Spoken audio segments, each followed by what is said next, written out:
que la France tout entière porte le deuil de vos enfants. Charline, Myriam, Nadifa et Stella étaient de jeunes Françaises brillantes, généreuses et engagées. Antonin et Léo étaient de jeunes Français brillants, généreux et engagés. Chacun de nos compatriotes a instinctivement compris, soyez-en certains, que les victimes de cet attentat étaient venues au Niger pour y faire le bien et qu'elles y ont rencontré le mal. Seul le mal peut tendre un guet-apens à des innocents.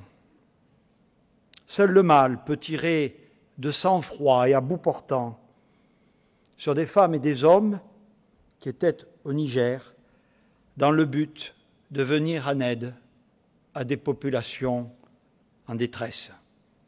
Seul le mal peut haïr la générosité. Cette incarnation du mal, la France ne la connaît malheureusement que trop, car elle l'a déjà vue de près.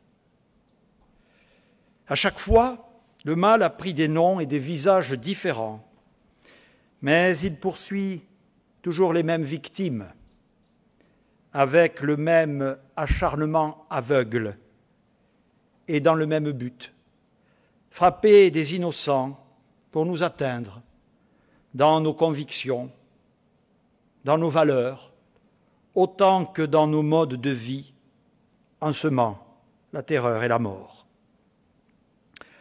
Le mal qui a frappé vos enfants, vos parents, vos amis, nos 6 compatriotes et leurs 2 accompagnateurs nigériens n'a pas encore de signature. C'est très vraisemblablement la même haine, la même lâcheté, la même inhumanité qui était à l'œuvre au Niger et au Bataclan, même si nous ne sommes pas encore en mesure de mettre un nom sur l'organisation qui est derrière ce crime odieux et qui a tout d'une attaque terroriste. J'ai dit terroriste au regard de la zone concernée et du mode opératoire, car il est peu probable que nous ayons ici affaire à autre chose. La France poursuivra son action pour le renforcement de la protection des organisations humanitaires partout dans le monde et pour la consolidation du droit international humanitaire.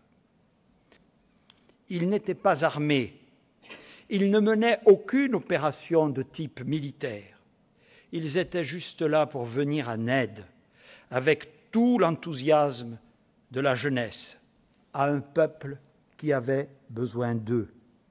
Ils n'étaient pas des soldats dont le métier est de se préparer à mourir pour la défense de la France et de ses intérêts vitaux. Ils n'étaient pas des soldats chargés de la protection militaire des populations locales ou de nos ressortissants. Ils n'étaient pas des soldats, seulement des travailleurs du bien et des jeunes gens généreux. Ils n'avaient pas à être pris pour cible. La guerre n'était pas leur métier. Cette vie leur a été volée sur la route qui va de Niamey à Kouré. Les familles frappées dans leur chair et dans leur cœur ont droit à 2 choses. Le respect de leur immense douleur, d'abord. La justice pour leurs enfants, ensuite. Et cela, le gouvernement nigérien, comme celui de la France que j'ai l'honneur de représenter devant vous aujourd'hui, s'y engage devant ces 6 cercueils avec la plus absolue des déterminations. Vive la République et vive la France.